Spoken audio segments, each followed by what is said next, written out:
Hi, this is Dennis with Second Chance Tackle. Today we're going to work on an oldie but a goodie. This is a Luxor reel. It's French, made in France, Payson et Machel. It's a salmon reel. I assume that means salmon to the English-speaking world. This is a beautiful little reel. We're going to take it apart. We'll show you how it's made and how to service it.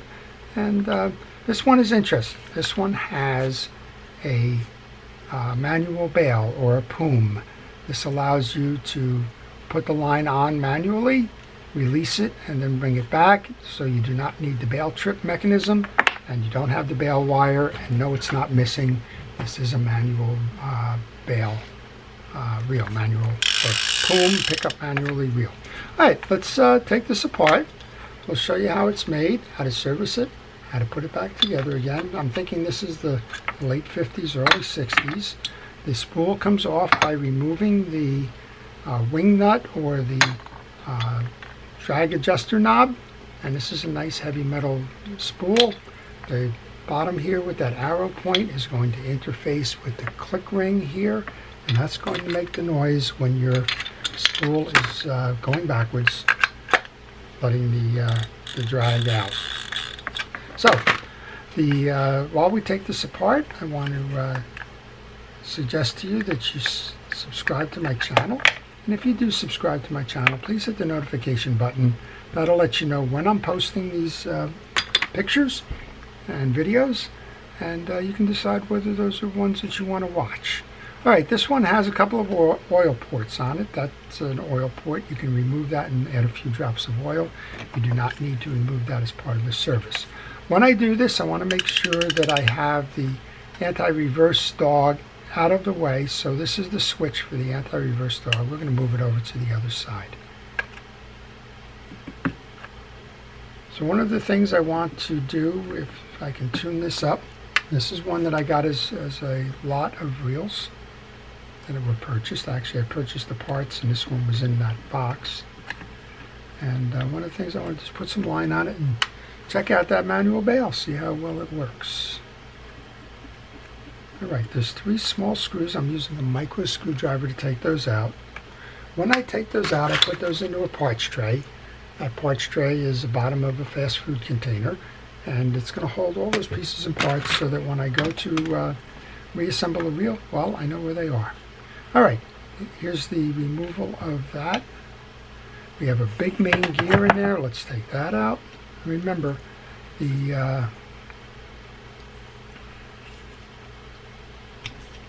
well, we may have to back this off to get that out. There may be a lock screw holding that in place.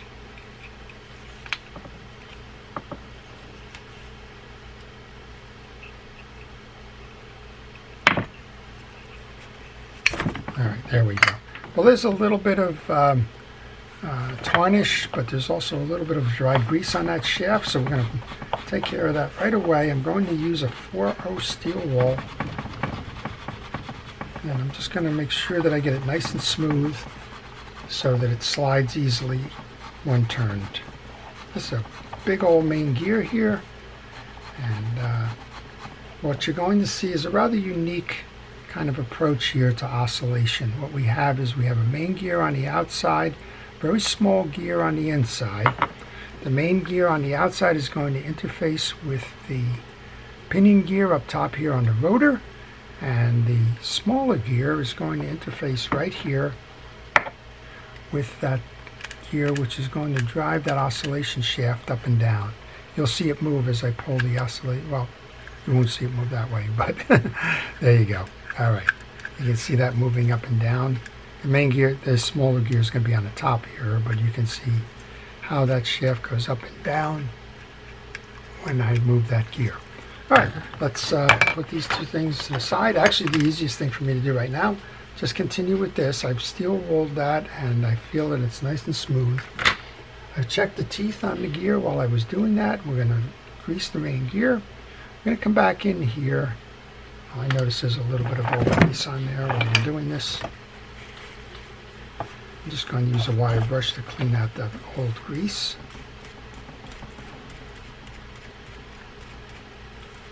Get that out of the way, and then we can put some new grease on. So much of the Real service and repair is simply doing just that, cleaning up the old stuff, making sure that the old greases and dirt, debris and everything is clear, and then just reassembling with new fresh grease. Alright, I'm going to use a fishing reel grease. That's all I recommend doing. I don't care which one you use, but make sure it's a fishing reel grease.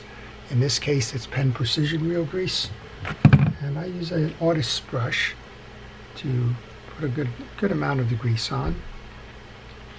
I like that. The artist's brush doesn't typically lose the hairs, and it's a little bit of a flexibility and gives me an ability to keep my hands out of that grease.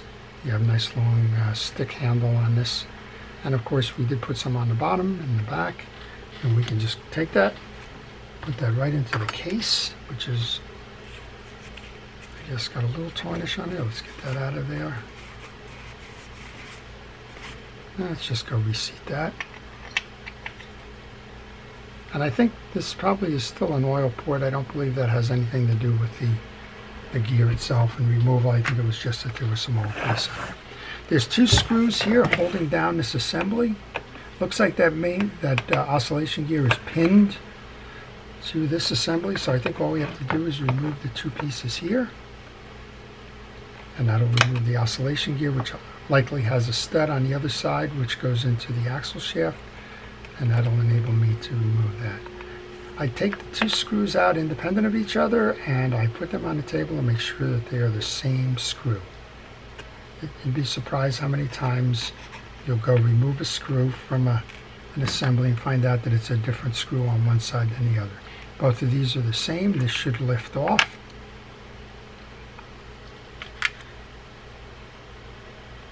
And we have a stud on the back of this that's going to ride in the carrier for that axle shaft. So let's go ahead and get those two off. I'm going to take some penetrating oil while I do that, and I'm just going to loosen the grease that may be inside that wheel there. Just let that sit for a moment. Penetrating oil works best if you just leave it alone. Just squirt it, walk away, go get a cup of coffee or something, or tea, or whatever your preferred beverage is, and then just leave it alone. Come on back to it. All right. So I'm not sure, I'm pretty certain that this is the way the reel came. I don't believe that there's a conversion kit that was involved in this, but there's a possibility there was. And if there is, we'll find out when we remove the rotor. All right, this is a good place to tell you to take pictures along the way. This is not a symmetrical block. The bottom side of this block is rounded, the top is flat. Make sure when you go to reinstall that you do that. So how do you know that? Take pictures. That's the best way to do it. That way you can ascertain whether you've reinstalled properly. You can look for the orientation of pieces and parts. You can look what screws are in there. Don't trust your memory. All right, this gear comes off so that we can clean underneath. We'll do that. I'm going to take the brush. I'm going to put a little bit of grease back on there. And you don't need a lot. I'm just going to seat that back into the carrier. We've removed the axle shaft by pulling through and out the top. And now we have two screws that are holding a baffle plate on. So let's take a look at the baffle plate. See what little secrets hide under here. I'm not thinking that there's going to be much at all under here because there shouldn't be a bail trip.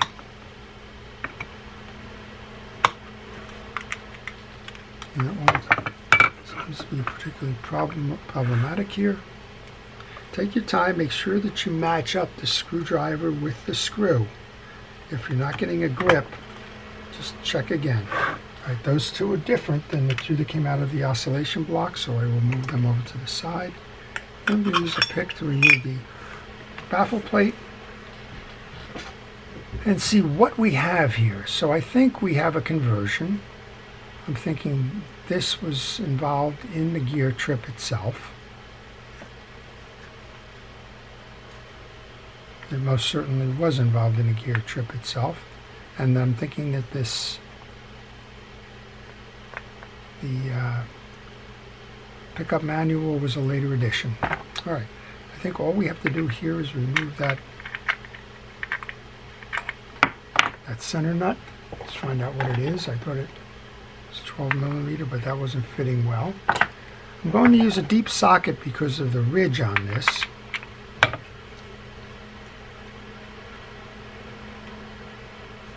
I always keep those nearby so that if there is a need for one, I don't have to lay the project down anywhere. All right, I'm going to check, and it appears that this is going to come off in a traditional counterclockwise manner. Those of you that don't know what counterclockwise manner is, it's turn the nut towards you. And then I think we can lift this whole piece off. And here's your anti-reverse dog. So I always make it a practice when I do these things to be sure to turn that to the off position regardless of where this is in the play. You want to disengage so that you don't kick that anti-reverse dog out. All right, we're just going to clean off the assembly. I haven't worked on one of these in a while. I can't say what is the difference with the manual. I'm assuming that the bail wire will come in here and that there'll be a trip involved, but I just can't say for certain. All right, we're just going to take that little, and here you can see, yeah, so this would be based on that spring right here. This would put the tension on the piece here. This would turn this way to open up the bail. I'm thinking that's going to release this as a trip, and that underneath here there's going to be a ramp.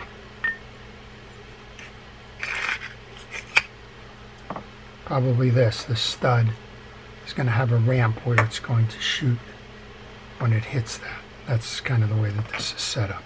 Cool. All right, we've cleaned and greased the case. We're going to reinstall.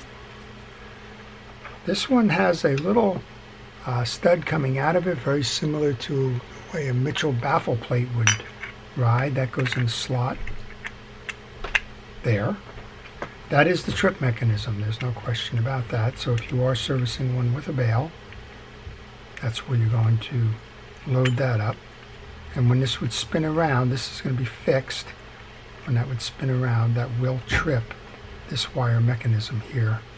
But of course, in a bailless situation, you're never putting it in that position. All right, spin it. Make sure that it spins easily. Boy, that really does spin nicely. I'm just going to clean. Looks like I need to clean just a little bit of the old grease sitting here. It seemed to have come out when I removed that. Very good. Clean the channel. And now it's time to reinstall. So we're going to start with the baffle plate, right? Let's go put that back together. We want to find the two little screws. And this is the part where, well, me and little screws don't get along. We don't play well together. So sometimes I'll encourage you to take a break and come on back when it's done. So I don't think it's going to be that bad. But let's encourage you to ask questions. So if you have a question on this reel or any reel in particular, maybe you're working on one and you're not sure how that reel comes together, come apart, where it was made, those kinds of things, then leave that question in the comments section. And if you do, I'll be happy to try and answer that for you. But we're just fishing around here. We know that the darn screw hole is here somewhere. There it is. I'm using a pick to find it. Now we can put it back together again. So questions don't have to be on this reel. Maybe you're wondering about French reels in general. Maybe you're wondering why I put this on upside down. All of those things are legitimate. And see, there's what pictures would help. I just assumed that the ring went that way and the ring goes this way. What you can learn, right?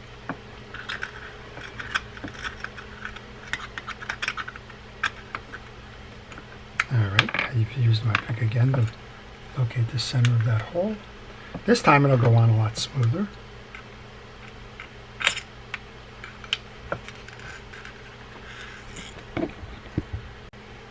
And just finishing up with that second screw now.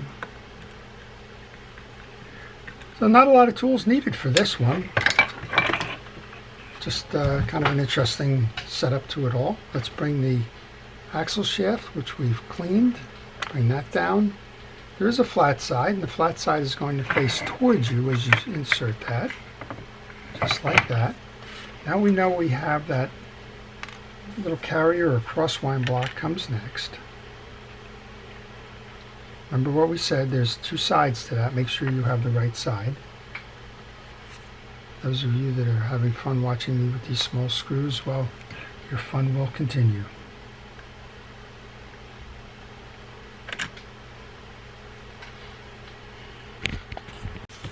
Just continuing with these. It took a while to get those started. It always does with me.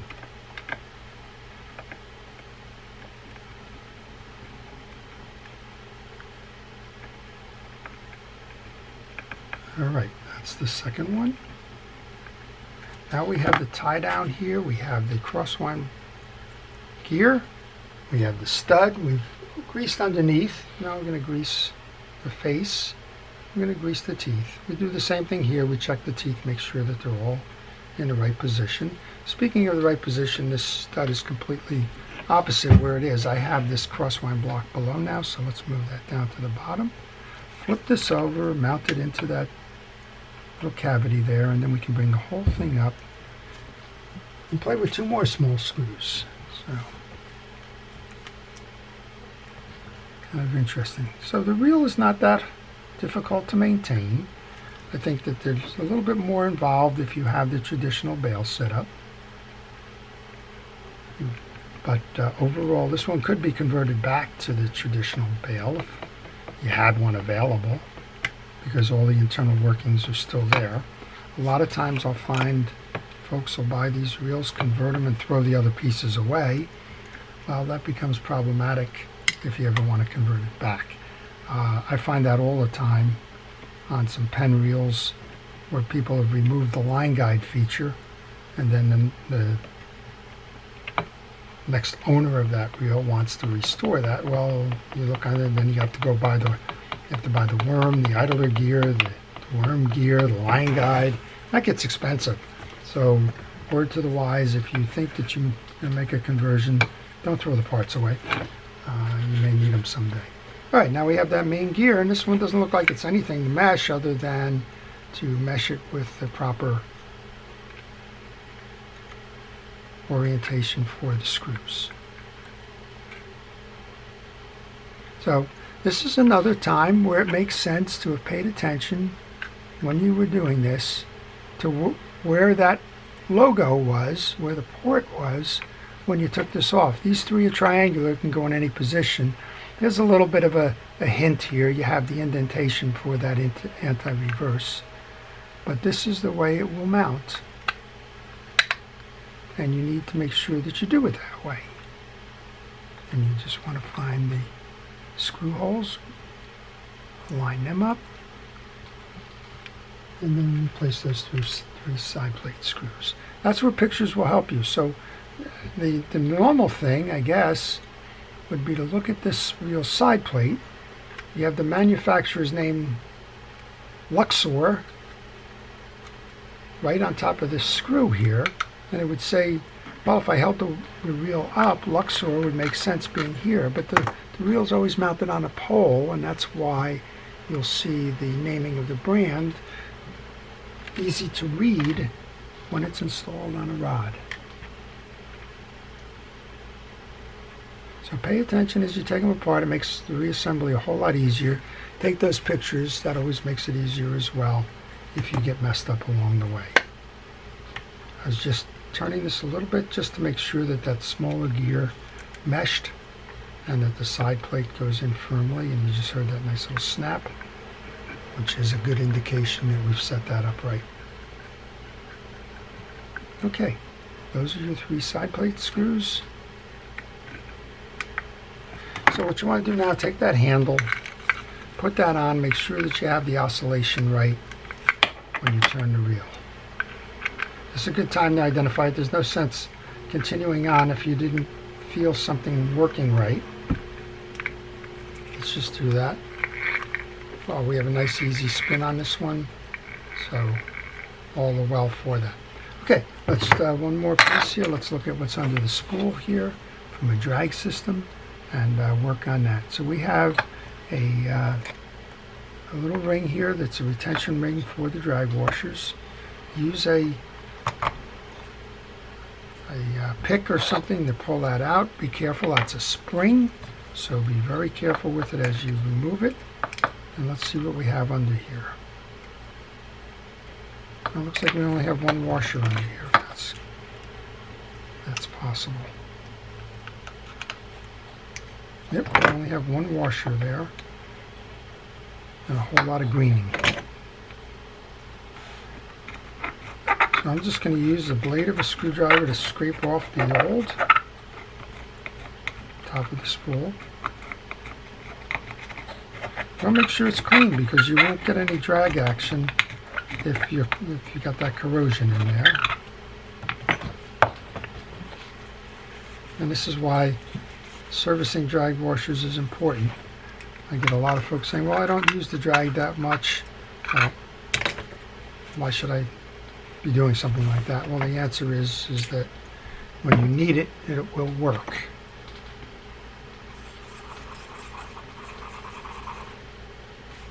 All right, and that drag washer appears to be a fabric washer, perhaps felt. It may be a leather washer, I'm not sure. It feels like felt. I'm going to go ahead and grease this, even though normally I would oil felt. I'm not sure, so let's go ahead and put that back in.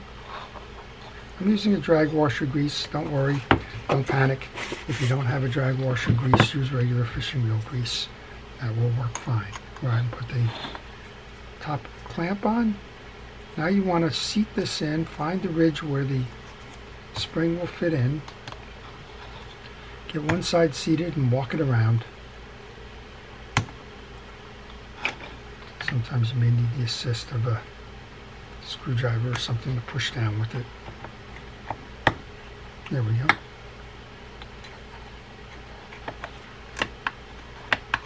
Just make sure it's all in the ring. Now we can reinstall, and we can call this one serviced. So this is it. This is your Luxor. It's the salmon reel set up with the bailless pickup manual PUM feature, and ready to go fishing. So I hope you've enjoyed that. If you did, please like it. If you want to see more, please subscribe. This is Dennis with Second Chance Tackle. If you're a first responder or essential personnel, thank you for all it is that you do. To everybody, please stay safe, stay well, and stay watching, and have a great day.